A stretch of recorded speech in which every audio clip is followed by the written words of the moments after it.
¿Cómo están nuevamente? Ahora vamos a empezar lo que es el tema 3 de medicina interna, ¿no? De la bibliografía de Harrison, eh, que es en este caso los antibióticos. Este tema es muy importante ya que actualmente los médicos suelen utilizar de muy mala manera los antibióticos. Entonces, este tema nos va a servir para poder emplear de una mejor manera cuando demos el tratamiento con antibióticos. Y bueno, siguiendo la correlación del libro, podemos decir el tratamiento y profilaxis de las infecciones bacterianas. Entonces, tendríamos que decir que el desarrollo de vacunas y fármacos que previenen y curan las infecciones bacterianas es una de las contribuciones más importantes desde el siglo XX, ¿no? Entonces, sin embargo, el empleo indiscriminado eleva el costo de la asistencia sanitaria, provoca la aparición de muchos efectos secundarios y de interacciones farmacológicas y estimula la aparición de resistencias bacterianas que se van a convertir en irreversibles, ¿no? A fármacos hasta entonces son muy valiosos. El empleo racional de los fármacos antibacterianos comprende, ¿no? Son 3 parámetros que vamos a tomar en cuenta. Y estos son los, en este caso, entender los mecanismos, ¿no? Acá tenemos entender los mecanismos de acción de los medicamentos, su espectro de actividad, tanto sea farmacocinética, la farmacodinámica, la toxicidad y las interacciones. No, después tenemos lo que es el conocer los mecanismos subyacentes. Estos mecanismos subyacentes, acá está, los mecanismos subyacentes a las resistencias bacterianas. Y por último el 3 es emplear los esquemas, en este caso de esquemas para limitar, ¿no?, la resistencia. Además, vamos a conocer y vamos a hablar de diversos factores dependientes de los enfermos, como el lugar de la infección, el estado inmunitario, ¿no?, y las excreciones del hospedador, ya que estas van a adquirir una importancia esencial a la hora de adoptar las decisiones terapéuticas. En este presente capítulo se va a proporcionar los datos específicos necesarios para hacer una elección informada de los antibióticos que elimina o inhibe el crecimiento del microorganismo. Y tenemos el mecanismo de acción. Y en el mecanismo de acción cabe mencionar que los antibacterianos, al igual que todos los antimicrobianos, van a ser dirigidos contra objetivos concretos. Los bactericidas en este caso van a matar a las bacterias comprendidas en un espectro de actividad. Los bacteriostáticos, ¿no?, únicamente van a inhibir el crecimiento bacteriano. Y para el tratamiento de la mayor parte de las infecciones, en ocasiones es necesario recurrir a la actividad bactericida para curar a los pacientes con un sistema inmunitario alterado. Por ejemplo, en una neutropenia o en determinadas infecciones, por ejemplo, que sean bacterias complicadas con un Staphylococcus aureus, ¿no? Y los mecanismos de acción de los antibacterianos que se exponen en esta sección. Y vamos a presentar algunos resúmenes, ¿no?, en algunos cuadros que lo vamos a ir viendo a medida que vayan pasando las diapositivas, ¿no? Entonces aquí tenemos el control. Va a haber una etapa que es el control sin antibióticos. Y aquí les mencionaba ya los bacteriostáticos, que van a ser bacteriostáticos simplemente van a inhibir el crecimiento bacteriano, ¿no? Y los bactericidas van a ir a matarlos. Entonces, existen tres pilares fundamentales: el control sin antibióticos, bacteriostáticos, que entre esos van a estar las tetraciclinas, y estos van a impedir el crecimiento bacteriano, ¿no? Como dijimos. Y los bactericidas van a estar las penicilinas, que va a determinar la disminución del número de bacterias, ¿no? Glucanos, aquí está, de los peptidoglucanos,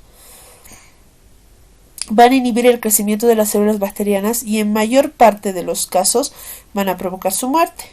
El peptidoglucano está formado por un esqueleto de azúcares alternativos, como son la acetilglucosamina, ¿no? Que son el azúcar, ¿no? Y un N-ácido acetilmurámico y una cadena de 4 aminoácidos que se extiende desde el esqueleto, que son los péptidos precursores. Acá lo dicen los tetrapéptidos, ¿no? Pero son los péptidos precursores. Y un puente peptídico en forma enlace cruzada con la cadena peptídica, ¿no? Entonces, prácticamente todos los antibióticos que inhiben la síntesis de la pared celular bacteriana son bactericidas, ¿ya? Existen dos. Estos ya son antibióticos que van a inhibir la síntesis de la pared celular bacteriana. Es decir, tarde o temprano van a producir la muerte de la célula debido a la lisis osmótica. Sin embargo, gran parte de la pérdida de la integridad de la pared celular, después del tratamiento con fármaco que tiene actividad en esta estructura del microorganismo, tiene la propia bacteria, que es las autolisinas, las cuales van a desdoblar los enlaces de peptidoglucanos durante el curso normal del crecimiento de la célula. Los antibacterianos van a inhibir la síntesis de la pared celular mediante varios mecanismos, ¿no? Como se describen a continuación. Y en estas vamos a tener la bacitracina. La bacitracina es un antibiótico péptido cíclico que inhibe la conversión a la forma activa a partir del transportador lipídico que transporta las subunidades hidrosolubles del peptidoglucano citoplásmico a través de las membranas celulares hasta el exterior. Tenemos los glucopéptidos. Estos son la vancomicina, la teicoplanina y la telavancina, ¿no? El más conocido es la vancomicina. Estos antibióticos son de alto peso molecular que se van a unir al componente de D-alanina y la D-alanina terminal del péptido. Estas van a inhibir estéricamente la adicción de las subunidades. Y tenemos los antibióticos lactámicos B. Los antibióticos lactámicos beta, en este caso los lactámicos van a ser las penicilinas, las cefalosporinas, las carbapenem y los monobactam, ¿no? Esta va a estar caracterizada por tener 1 o 3 anillos lactámicos beta formado por 4 miembros, ¿no? Entonces tenemos ahora lo que es la inhibición de la síntesis de las proteínas. En la inhibición de la síntesis de las proteínas, casi todos los antibacterianos que inhiben la síntesis proteica van a actuar en los ribosomas bacterianos, ¿no? Y entre estos vamos a tener los aminoglucósidos. Los aminoglucósidos son las gentamicinas, la quenamicina, la tromamicina, la streptomicina, neomicina y la micacina, ¿no? Los más utilizados, que normalmente nosotros utilizamos, hemos debido escuchar de la gentamicina, la streptomicina, las neomicinas y las amicacinas. Son aminoglucósidos, ¿no? Y van a formar un grupo de compuestos de estructura parecida que tienen 3 exones, unidades que ejercen un efecto antibacteriano, ¿no? Entonces, podemos ver un cuadrito, ¿no? Y aquí en este cuadrito nos indica que prácticamente son compuestos entre paréntesis que constituyen uno de los principales representantes de esta clase. Por ejemplo, tenemos los...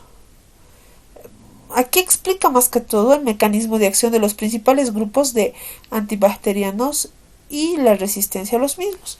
Por ejemplo, aquí hemos hablado algo sobre los lactámicos B, ¿no? Los beta-lactámicos en este caso, y entre estas tenemos las penicilinas y las cefalosporinas. Su principal objetivo va a ser inhibir lo que es la pared celular, ¿no? Aquí está su mecanismo de acción: inhibir el entrecruzamiento de la pared. ¿Y cuál va a ser el mecanismo de resistencia? La inactivación del fármaco lactamasa beta. Va a haber una falla, ¿no? Una falla de concentración del objetivo, proteínas captadoras de penicilina alteradas, la permeabilidad reducida, ¿no? Va a haber una emisión activa. Y luego tenemos lo que es la vancomicina. Igual va a ir a actuar a la pared celular, va a interferir con la adición de subunidades nuevas de la pared celular y va a haber una alteración del objetivo. Esa va a ser la parte resistente. Acá tenemos la bacitracina, igual va a ir a la pared celular. Va a impedir la acción de las subunidades de la pared celular al inhibir el reciclado del acarreador, ¿no? Y esta bacitracina es indefinida, ¿no? Entonces luego vienen los macrólidos. En los macrólidos está la eritromicina. De la misma manera, esta interviene en la síntesis de proteínas, ¿no? Se va a adherir a la subunidad ribosómica 50S y va a causar lo que es la alteración de objetivos, ¿no? De metilación ribosómica y mutación. Tenemos la lincosamidas. En estas van a estar la clindamicina. Igual va a ir a actuar a la síntesis de la proteína, ¿no?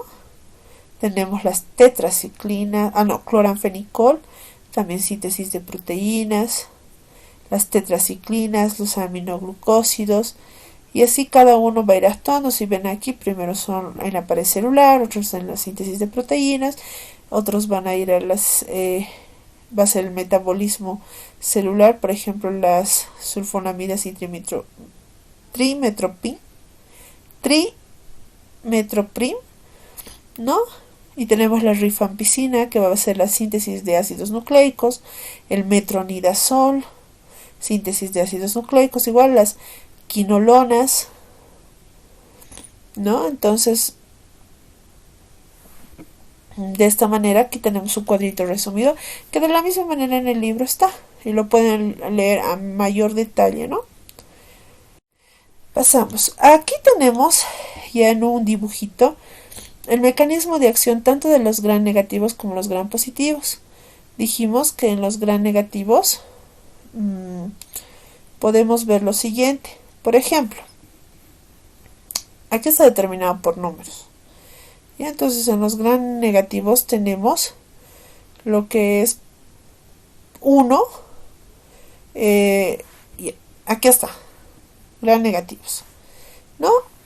Empezamos por la 2. Acción, va a haber una acción detergente sobre los lípidos de la membrana externa de los gram negativos, ¿no? Va a penetrar, o sea, va a haber penetración de los fármacos hidrófilos a través de los canales de porina. Acá está, los canales de porina en la membrana externa de los gram negativos. Va a haber una penetración. Luego, de esta va a haber lo que es la difusión libre desde la envoltura celular de los gram positivos, ¿no? Acá está, de los gram positivos,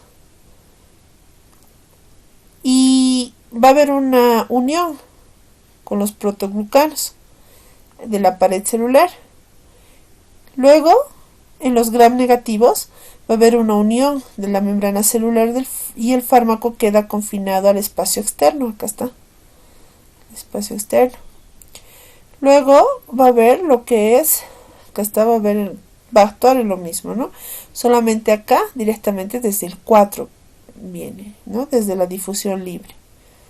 ¿Por qué? Porque sabemos que en los gram negativos dijimos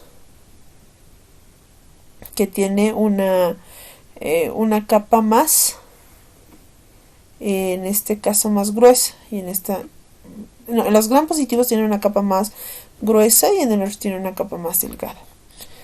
Entonces, ya por aquí va a haber lo que es la difusión o transporte de los fármacos con el objetivo intracelular a través de la vía intramuscular, ¿no? Entonces ya ha pasado piel, ha atravesado piel y ya estamos en la parte de adentro y va a ir a actuar el fármaco a través de la vía intramuscular. Va a haber una unión al objetivo ribosómico para inhibir la síntesis de proteína. Aquí está. Al ribosoma se está uniendo para que pueda haber la síntesis de la proteína. Va a haber una interacción, aquí está, una interacción del antibiótico con una proteína diana. Acá está, esta es la proteína diana, ¿no? Para que provoque la alteración metabólica de la síntesis de proteína o del ácido nucleico, ¿no? Aquí está la sintetasa, puede ser la girasa, puede ser la polimerasa, ¿no? Entonces va a haber una interacción antibiótica, ¿no? Y por último, la interacción directa de productos intermedios reactivos con el ácido nucleico. Y va a haber lo que es la inserción a la membrana celular, va a haber la alteración del potencial de membrana, ¿no? Entonces aquí podemos ver cómo ha ido actuando y cuál ha sido su mecanismo de acción, ¿no? Ahora, ¿cuál es el mecanismo de resistencia? Esto es lo normal, cómo debe actuar un antibiótico cuando está ingresando al cuerpo, ya sea en un gram positivo o en un gram negativo. ¿Cómo va a ser el mecanismo de resistencia? ¿No? Entonces, en el mecanismo de resistencia tenemos lo que es la resistencia intrínseca, en este caso. Va a haber una incapacidad del antibiótico para atravesar la cubierta, o sea, no va a poder atravesar, va a haber un rebote más que todo, ¿no?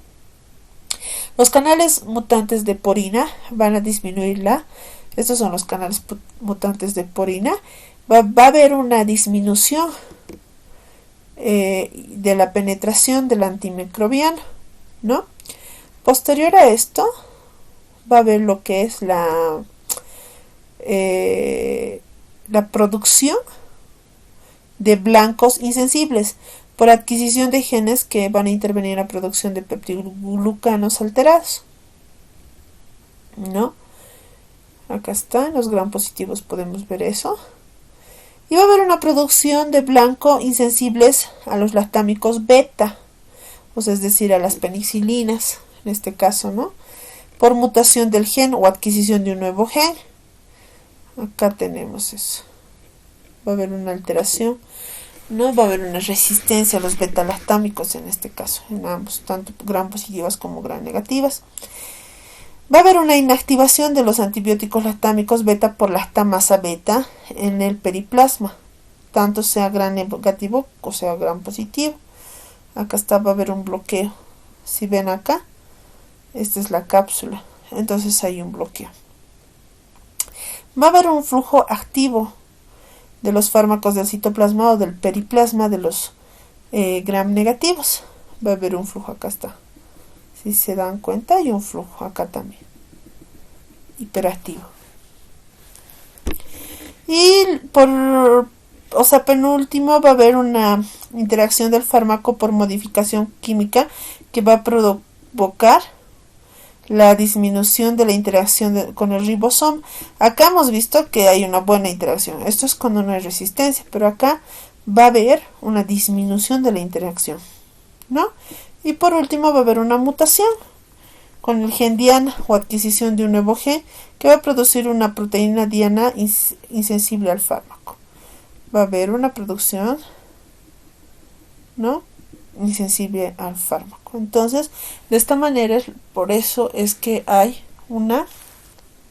lo que es resistencia, ¿no? Tenemos estos dos cuadritos, o los cuadritos que ven, son cuestión de estudiarlos un poco más y memorizarlos más que todo, ¿no? Y para ver en qué situaciones podemos utilizar. Acá está, son la clasificación, pero tenemos otro cuadrito más que les voy a ir mostrando, ¿no? Acá está. Entonces, en la farmacocinética podríamos decir que el perfil farmacocinético de un antibacteriano se va a referir a su concentración en el suero y los tejidos en función del tiempo, y va a reflejar los procesos de absorción, distribución, metabolismo y excreción de esos fármacos. Sus características más importantes son las concentraciones máximas y mínimas en el suelo y distintos parámetros calculados matemáticamente. Podríamos decir que este perfil farmacodinámico de un antimicrobiano se refiere más que todo a la relación que existe entre la concentración sérica e hística del antimicrobiano y su concentración inhibidora mínima, ¿no? Entonces son procesos relacionados con su interacción con el paciente, explicando los cambios del fármaco desde su administración hasta su eliminación en nuestro organismo. Entonces tenemos lo que es la absorción.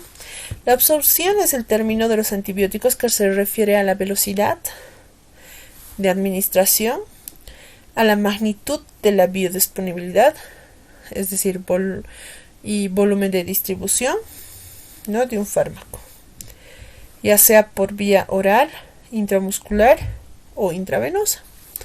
Entonces acá tenemos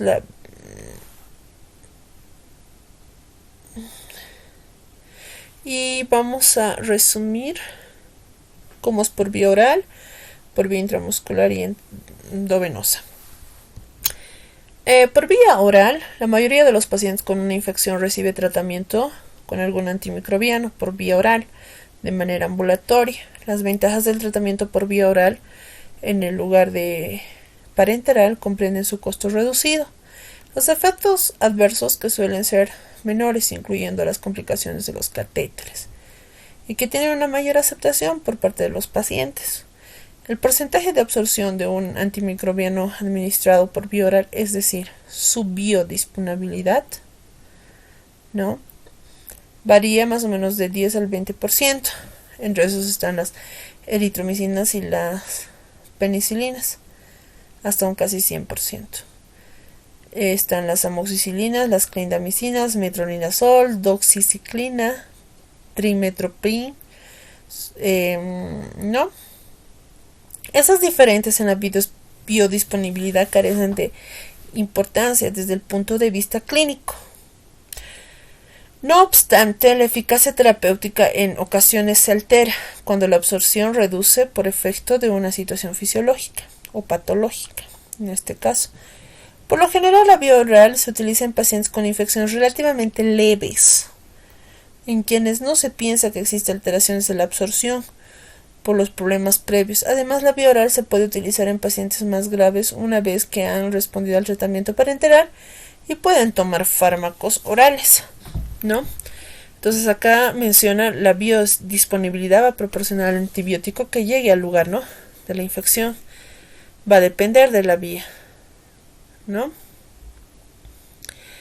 Entonces, ahora la característica de la vía intramuscular es que aunque la vía de administración intramuscular suele dar lugar a una biodisponibilidad al 100%, no se usa tanto, dice, como las vías orales e intravenosas, en parte porque el dolor que suele producir las inyecciones intramusculares y en parte por la facilidad relativa del acceso intravenoso en los pacientes hospitalizados ¿no? Las inyecciones intramusculares pueden ser adecuadas para indicaciones específicas que requieran un efecto inmediato. Por ejemplo, en las formulaciones de penicilinas de acción prolongada, como las benzatínicas y la procáinica, ¿no? Y con dosis únicas de ceftriaxona, en este caso, en infecciones gonocócicas, ¿no? Y tenemos ahora la administración intravenosa. Es adecuada cuando los antibacterianos por vía oral no son eficaces contra un patógeno determinado, cuando la disponibilidad de la vía oral es dudosa, o cuando es necesaria o se necesita dosis mayores de las que puedas administrar por dicha vía. Tras la administración intravenosa, la biodisponibilidad es al 100% y las concentraciones séricas van a alcanzar a su máximo, ¿no? Por otra parte, algunos antibacterianos por vía oral, como las fluoroquinolonas, son lo bastante activos frente a enterobacterias, como para rivalizar con el tratamiento parenteral. Y cuando vamos a hablar ahora de la distribución, ya sea extracelular o intracelular, va a repercutir en infecciones orgánicas o de torrente circulatorio, ¿no? Cuando hablamos de distribución, entonces decimos que para que sea efectivo el antibacteriano debe exceder, ¿no?, la membrana intracelular del microorganismo patógeno.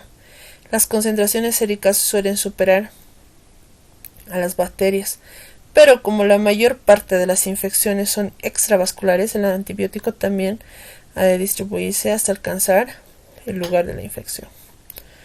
Entonces, sin embargo, cuando las infecciones se encuentran en un lugar protegido, en el que la penetración es escasa, como sucede, por ejemplo, en el líquido cefalorraquídeo, el ojo, la próstata o las vegetaciones cardíacas infectadas, puede requerirse administración dosis parenterales altas o proceder a la administración local durante periodos prolongados para lograr la curación. Además, un antibacteriano puede incluso penetrar en el lugar de la infección. Es posible que su actividad vea contrarrestada por factores de medio local. La mayor parte de las bacterias que producen una infección humana son extracelulares. Los patógenos intracelulares, como las legionelas, las clamidias, brucelas y salmonella, pueden persistir o provocar recidivas cuando el antibacteriano no llega al interior de la célula. En general, los lactámicos beta, la vancomicina y los aminoglucósidos apenas penetran en la célula, mientras que los macrólidos y los cetólidos, las tetraciclinas, el metronidazol, cloranfenicol, rifampicina, trimetoprim, las quinolonas sí lo hacen. Y por último vamos a hablar lo que es el metabolismo, ¿no? Penúltimo en este caso, ¿no? En el metabolismo, como otros fármacos, los antibacterianos se van a eliminar a través del hígado, metabolismo o la eliminación biliar, por excreción renal en forma intacta, metabolizado mediante una combinación de estos dos procesos. La aplicación más práctica de los conocimientos sobre la forma de excreción de un antibacteriano ya guarda relación con los ajustes de la posología necesaria. Entonces, cuando decimos que en el caso de los fármacos cuya eliminación es principal por vía hepática, no hay un solo marcador que sea de utilidad para ajustar la dosificación en el paciente, ¿no? Sin embargo, en enfermos con hepatopatías graves, la capacidad metabólica residual suele ser suficiente para impedir la acumulación de efectos tóxicos, ¿no? Porque sabemos que en el hígado es donde se va a producir, ¿no?, la absorción. Y pasamos a lo que es, hasta acá hay un cuadrito resumido más que todo, ¿no? Acá explica lo que es la biodisponibilidad de fármacos, su capacidad metabólica, acá está, que va a estar en el hígado, la distribución de componentes corporales, la función renal, ¿no? Función digestiva y desarrollo de tegumentos.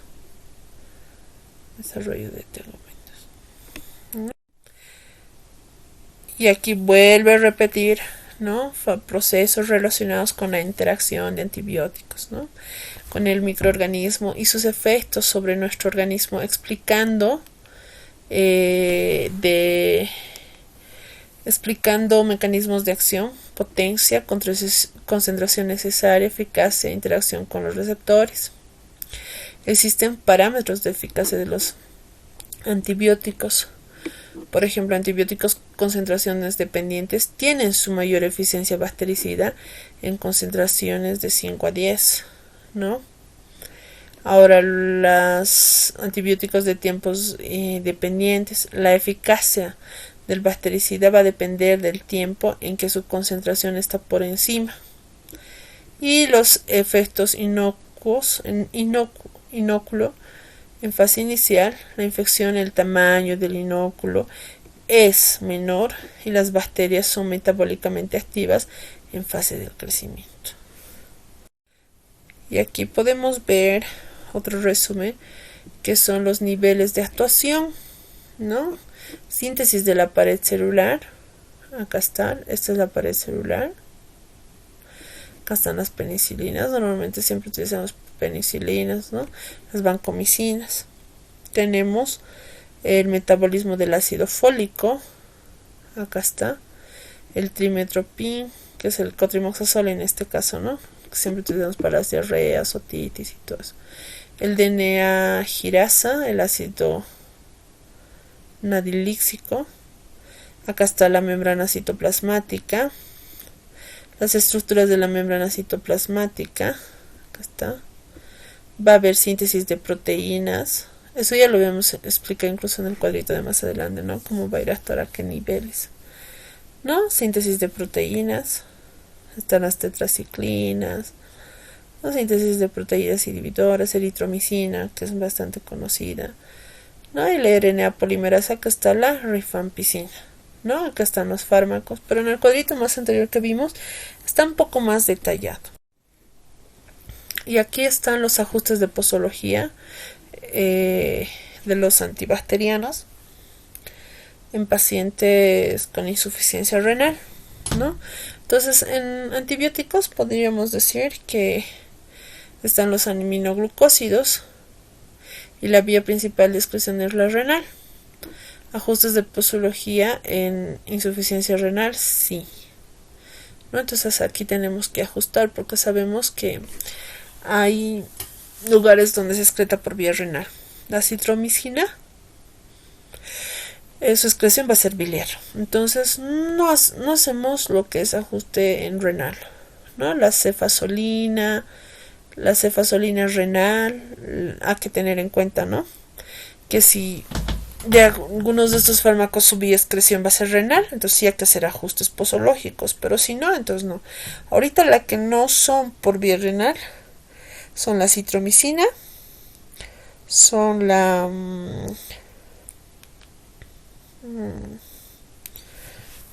por ejemplo la ciprofloxacino. Esta va a tener tanto la excreción por vía renal y por vía biliar.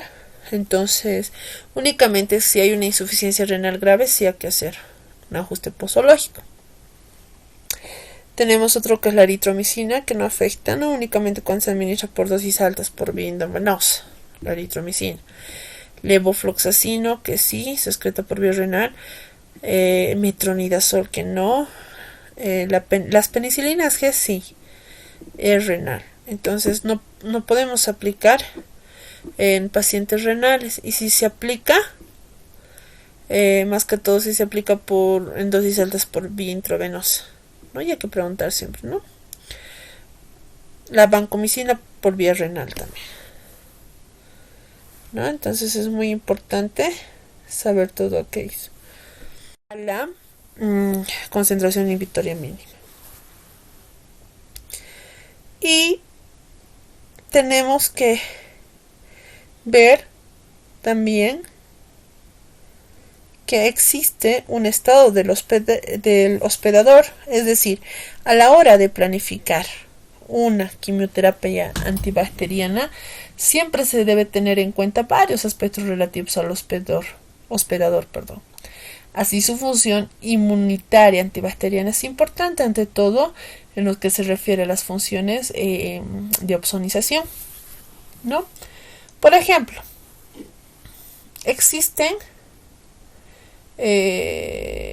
lo que se debe cuidar más que todo, ¿no?, en pacientes con deficiencia de la inmunidad humoral, por ejemplo, los que tienen una leucemia linfoide crónica, un mieloma múltiplo, y los que presentan asplenia quirúrgica y funcional, en pacientes con drepanocitosis, que deben recibir un tratamiento empírico para infecciones por microorganismos. En el embarazo aumenta el riesgo de toxicidad de determinados antibacterianos en la madre.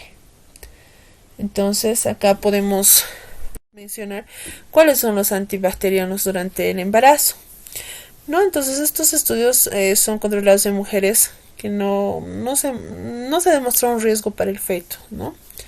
Entonces tenemos, por ejemplo, si administramos los aminoglucósidos en el embarazo, la posible toxicidad para octavo par, es decir, hay que hacerlo con cautela, ¿no? Cloranfenicol. Los efectos tóxicos va a ser el síndrome gris del recién nacido, ¿no? Entonces, con cautela a término. Las fluoroquinolonas, va a haber una artropatía en animales inmaduros, igual con cautela. Entonces, prácticamente, la claritromicina es un teratógeno, entonces igual está contraindicado, ¿no? Entonces, los que tal vez podemos aplicar con cautela son el imipenem, las linesolidas, meropenem, metronidazol, ¿no? La nitrofurantoína, que provoca anemias hemolíticas en recién nacido, con cautela y contraindicaciones al término, ¿no? La telavancina es desconocido, ¿no? Entonces, aplicar prueba de embarazo antes de su administración. No se tiene todavía estudios en esto. Otra que está súper contraindicada son las tetraciclinas, ¿no? Y la vancomicina es desconocida, entonces hay que aplicar con cautela. Y mejor es no aplicar, ¿no?, en las mujeres embarazadas. Luego vamos a mostrar lo que son las más que todo los tratamientos, el tratamiento empírico que a veces se hace, ¿no? En muchos casos el tratamiento antibacteriano se va a instaurar antes de que se haya identificado un patógeno específico. Las selecciones de fármacos se basan en los resultados de los estudios de identificación de patógenos. Es decir, hay infecciones potenciales letales. Toda presunta infección bacteriana es un paciente con una enfermedad que ponga en peligro la vida, ¿no? El tratamiento suele iniciarse con más de un fármaco para después adaptarse al patógeno específico. Existen los tratamientos de las infecciones extrahospitalarias. En muchos casos conviene tratar las infecciones que no son peligrosas sin obtener antes un cultivo. Y algunas de esas situaciones son las infecciones ambulatorias, como infecciones respiratorias, ya sean las superiores, inferiores, extrahospitalarias, cistitis, celulitis o infecciones de una herida, o puede ser uretritis o prostatitis, ¿no? ¿Cómo debemos elegir del tratamiento antibacteriano? Y esto lo vamos a ver en este recuadrito prácticamente, ¿no? Que está todo resumido, ¿no? Entonces se van a enumerar las infecciones y los antibacterianos específicos que figuran entre los medicamentos de elección.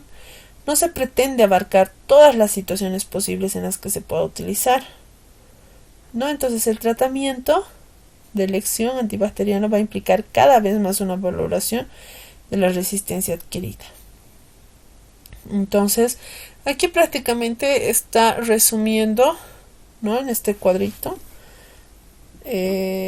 todo lo que va a ser, qué tipo de antibacterianos vamos a utilizar, cuál va a ser nuestro método de elección, en este caso, ¿no? Entonces, tenemos acá las penicilinas, ¿no? Que son bastante utilizadas, y estas podemos ir a aplicar en infecciones como son la sífilis, las frambesillas tropicales, leptospirosis, infecciones por estreptococos del grupo tanto A y B, infecciones neumocócicas, las actinomicosis, infecciones orales y periodontales, las meningitis, ¿no? Y ¿qué microorganismos patógenos comunes, ¿no? Que son resistentes? Son las neiserias, los Streptococcus viridans, Streptococcus pneumoniae, ¿no? Acá tenemos las ampicilinas. Estas ampicilinas y tanto amoxicilinas van a ir a lo que son las salmonelosis, otitis media aguda, las meningitis y epiglotitis, ¿no? Ahora tenemos las nafcilinas o oxacilinas, que son bacterias y endocarditis por Staphylococcus aureus. Las piperacilinas más tazobactam, que van a ir a infecciones más que todo intraabdominales, ¿no? Bacilos gram negativos digestivos, ¿no? Infecciones causadas por microflora mixta. La cefazolina, otro que solemos utilizar mucho es la ceftriaxona, ¿no? Que estas van a ir en meningitis, infecciones gonocócicas, ¿no? Otro que es bastante fuerte es el imipenem, que se utiliza bastante en lo que es en neonatología, ¿no? Estas infecciones intraabdominales o infecciones intrahospitalarias o infecciones causadas por espectros de Enterobacter o bacilos gram negativos. Las vancomicinas, que también son bacteremias, endocarditis o otras infecciones importantes debidas a la meningitis, etc. La gentamicina también es muy importante, que se utiliza en combinación con una penicilina para endocarditis, ¿no?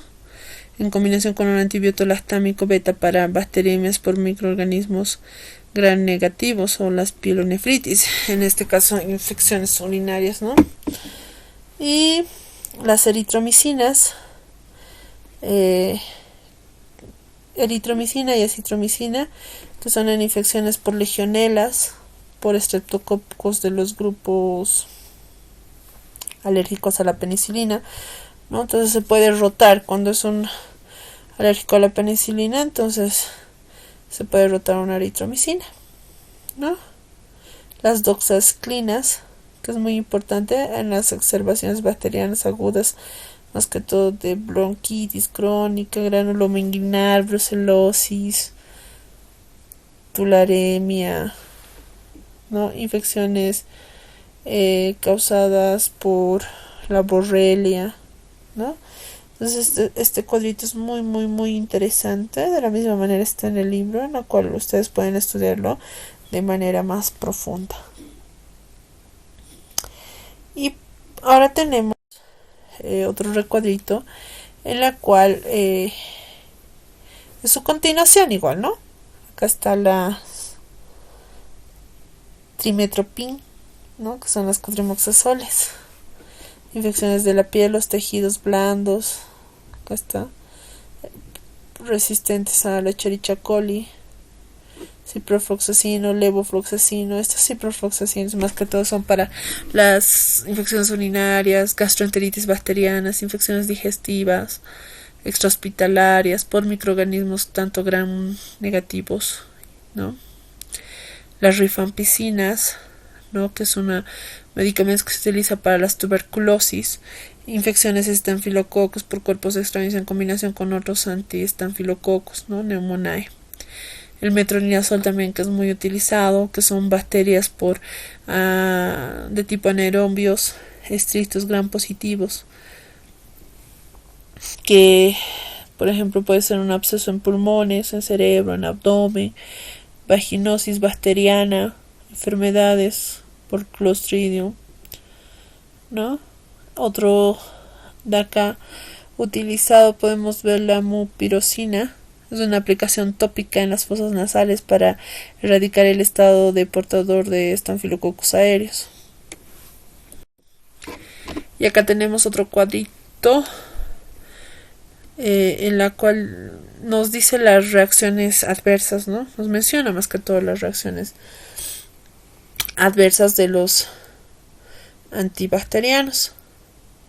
Y en este caso, a ver, podríamos decir que los lactámicos beta, su reacción adversa va a ser las alergias en aproximadamente 1 a 4%, ¿no? De los esquemas de tratamiento.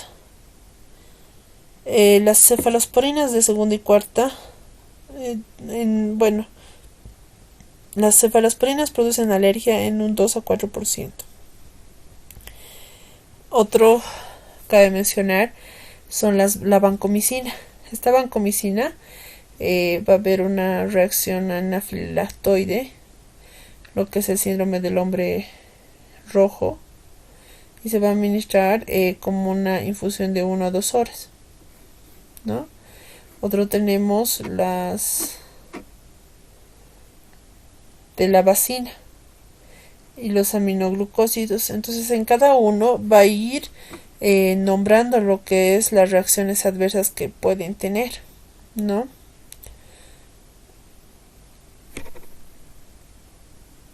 Y de la misma manera este cuadrito se encuentra en el libro de referencia de medicina interna, ¿no?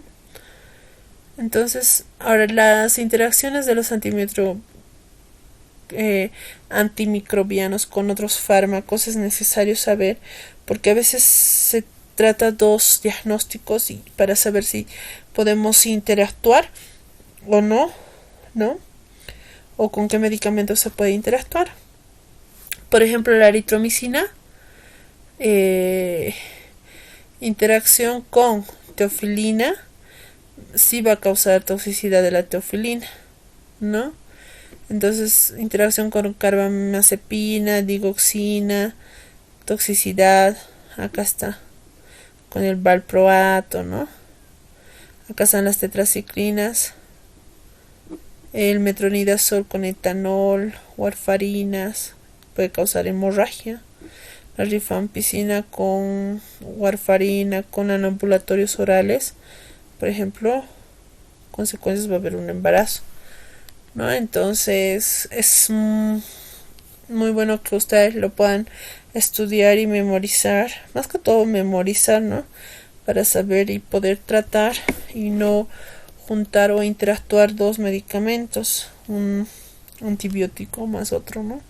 Otro medicamento que puede causar distintas consecuencias, en este caso importantes. Ahora podemos hablar sobre la duración del tratamiento y tratamiento eficaz. Hasta hace poco, pocos incentivos para establecer la duración más apropiada del tratamiento. Más o menos hay que mantener un esquema de 7 a 10 días para la mayor parte de las infecciones comunes en este caso, ¿no?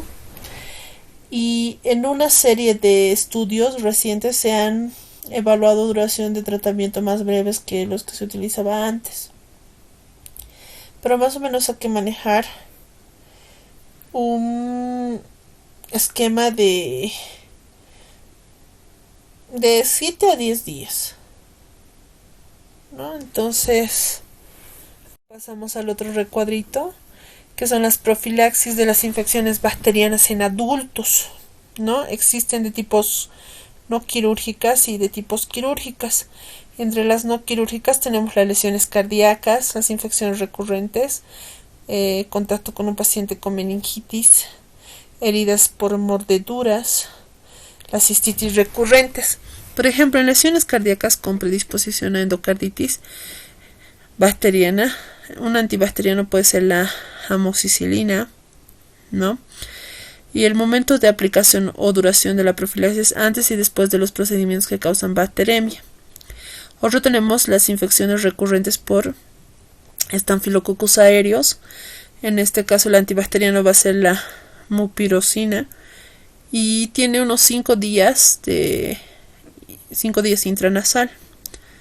Otro, el contacto con un paciente con meningitis, va a estar la rifampicina, 2 días.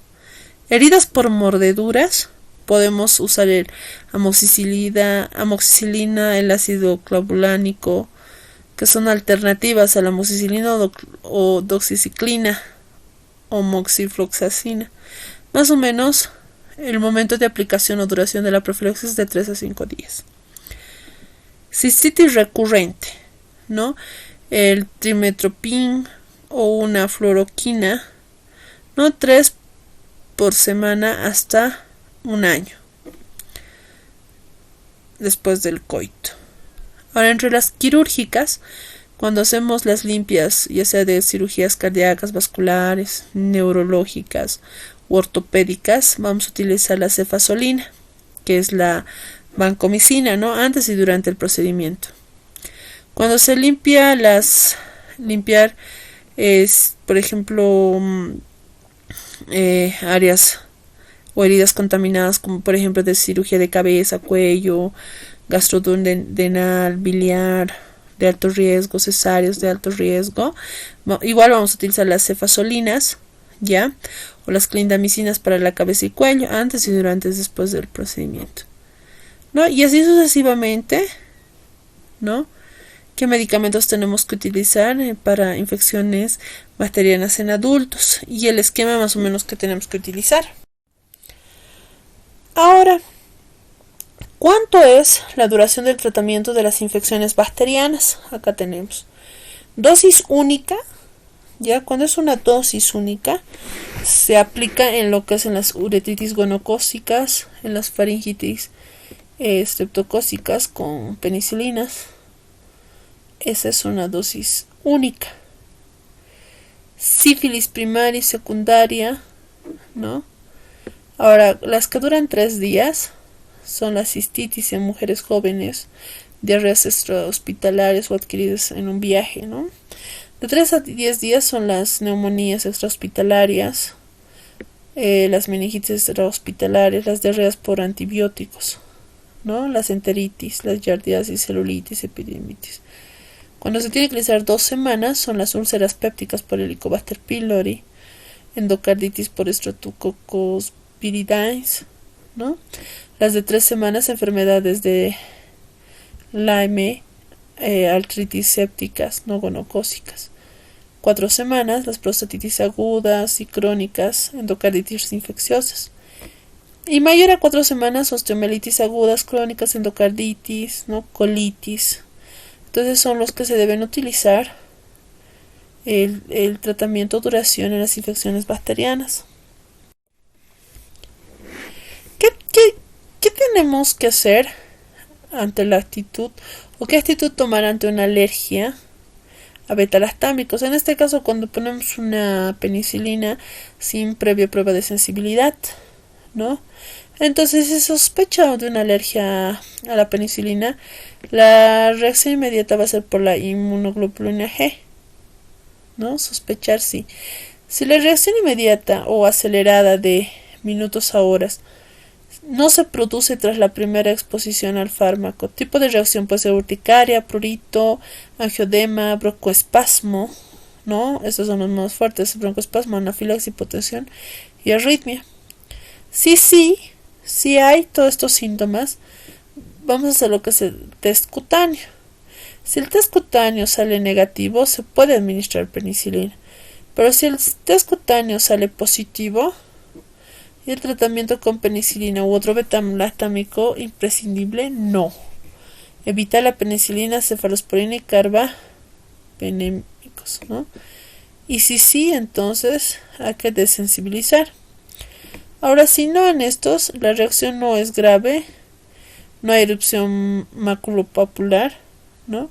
Si la reacción es grave, ¿no? Hay enfermedad de suero, Steven Johnson, necrólisis tóxica, epidérmica, síndrome de hipersensibilidad, hay que evitar la penicilina, la cefalosporina y las carbapenémicos, ¿no? La actitud que se debe seguir en caso de alergia a beta-lactámicos o las reacciones retrasadas, ya sea de días o semanas, sugiere en general que otros mecanismos, ¿no? Las reacciones mediadas por la inmunoglobulina E van a precisar de sensibilización. Los exámenes no urticariformes, ¿no? Aparte, si hay una alergia, se puede administrar acetronam, ¿no? Entonces, inmediatamente, si hay una alergia, hay que actuar. Pero si en el caso, por eso es que siempre hay que pedir o preguntar al paciente si es alérgico o no, y si no sabe hacer la prueba de sensibilidad. ¿Cuál va a ser el mecanismo para mejorar el uso de antimicrobianos? El uso de antibióticos a menudo no está fundamentado y es fácil comprender por qué es frecuente que no se documente el diagnóstico de la infección bacteriana y los pacientes esperan o exigen fármacos antimicrobianos en esta situación y los clínicos desean suministrar una terapia eficaz aun cuando las causas no sean claras. El mensaje parece claro. El empleo de antimicrobianos existe y nuevo debe ser prudente y el control de la infección más eficaz para que se pueda reducir o invertir la tendencia a la resistencia, ¿no? Existe una frase de vigilancia y del uso cuidadoso, ¿no? El uso cuidadoso de antimicrobianos se utiliza para describir la nueva actitud hacia los fármacos antibacterianos que debe adoptarse si se requiere preservar su amplitud y su utilidad. Entonces, siempre es bueno tener la debida precaución ante el uso de antibióticos. No solo es recetar, ¿no?